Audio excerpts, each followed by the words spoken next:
Son pare li crida. Silenci! I al vol!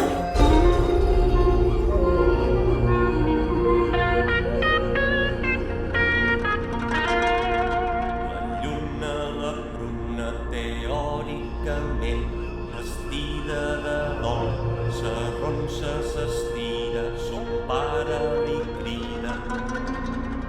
Silenci!